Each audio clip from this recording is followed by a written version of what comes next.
Et nous rejoint par téléphone, chers téléspectateurs, à présent M. Islam Tahoun, qui est membre de la communauté égyptienne vivant à Vienne, en Autriche. Sabah al-Khir, ya fandem. Bonjour. Ustaz Islam. Monsieur Islam, bonjour. Ustaz Islam Tahoun, Sabah al-Khir.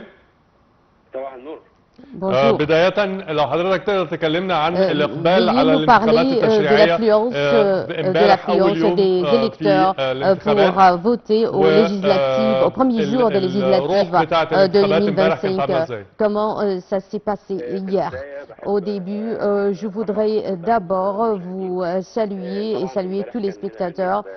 Hier, merci. Pour vous, hier à Vienne, c'était un jour de travail, l'affluence n'était pas donc assez grande, tout le monde était au travail, mais après 4 heures du soir, 4 et 5, on a l'affluence, les électeurs ont commencé à affluer vers les bureaux de vote, mais aujourd'hui, on s'attend à une grande affluence et il y a un seul bureau à l'ambassade égyptienne à Vienne, donc tous ceux qui viennent des différents gouvernorats et des différentes provinces, ils se dirigent vers Vienne. C'est un jour de congé, donc ils peuvent venir pour voter. Il y aura donc, on s'attend à une plus grande affluence. Concernant les préparatifs avant le début du vote et les facilités entreprises par l'ambassade, parlez-nous de cela. Au début, je voudrais remercier le consul général et l'ambassadeur égyptien Mohamed Nasser pour leurs efforts considérables qu'ils ont déployés afin de faciliter le déroulement du scrutin. Le vote est devenu actuellement très facile qu'autrefois. À présent, une fois que l'électeur porte sa pièce d'identité ou son passeport, il se dépêche vers l'ambassade et il peut facilement déposer son bulletin de vote. Les élections législatives se déroulent sur 2 étapes. Parfois, il y a un électeur qui vient pour voter, mais il ne fera pas partie des gouvernorats qui doivent voter au cours de la première période, la première étape. Donc, parce que je suis par exemple du gouvernorat de Sharqiya, je vais voter pour la deuxième phase du premier tour. Cela facilite donc les listes consulaires qui se trouvent dans le bureau de vote. Ça informe les électeurs qui doivent voter au cours de la première phase, et cela est grâce aux efforts entrepris par l'ambassadeur et le poste consulaire à Vienne. Monsieur Islam, parlez-nous des tranches d'âge des électeurs. Est-ce qu'il y a une influence parmi les jeunes ou seulement la première génération?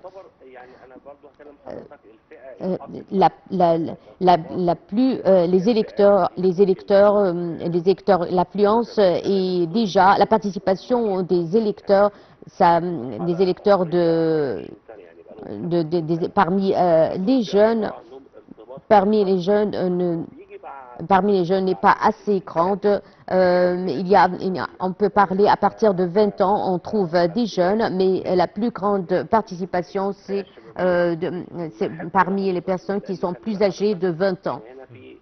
Ici à Vienne, la communauté égyptienne n'ont pas tous le droit de voter parce qu'il y a des Égyptiens qui portent la nationalité autrichienne seulement et il y en a des Égyptiens qui n'ont pas encore l'âge d'éligibilité. Donc, ce n'est pas la première fois que la communauté égyptienne à Vienne participe aux élections. Toujours, les Égyptiens expatriés ici en Autriche tiennent à participer aux élections. Nous avons participé aux élections du Sénat sénatorial et toujours à Vienne, la communauté égyptienne tient toujours à accomplir son devoir et en participant à tout, au scrutin et au vote.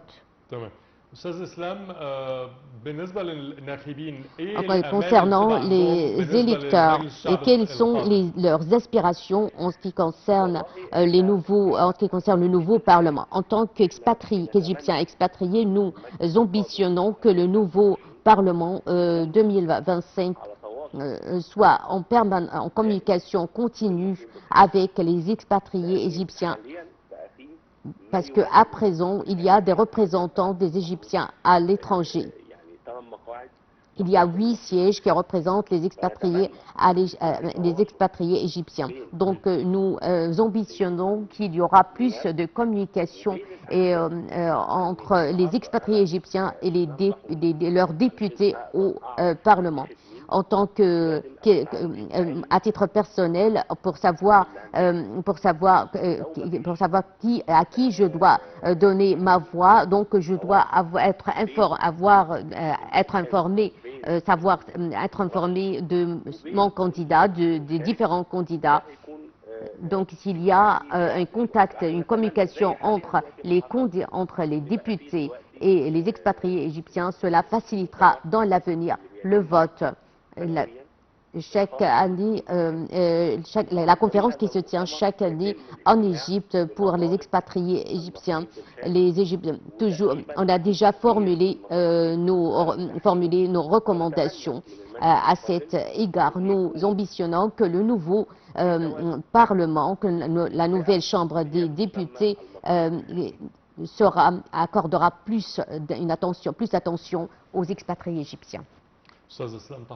Monsieur Islam Tahoun, merci pour votre intervention.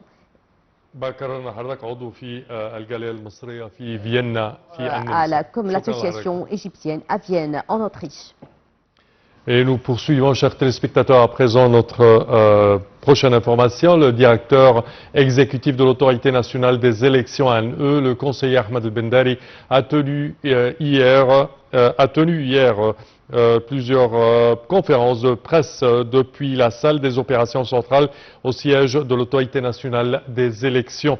Il a déclaré que l'autorité n'a reçu aucune plainte ni observation signalant des obstacles empêchant les Égyptiens à l'étranger de voter, selon les rapports transmis par les ambassadeurs et consuls d'Égypte, supervisant les bureaux de vote situés dans les 139 locaux des ambassades et consulats répartis dans 117 pays à travers le monde entier.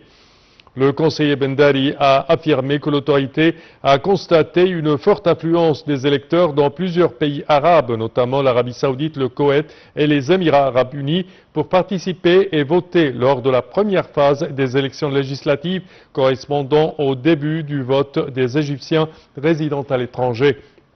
Le conseiller Bendari a souligné que le bon déroulement du processus électoral illustre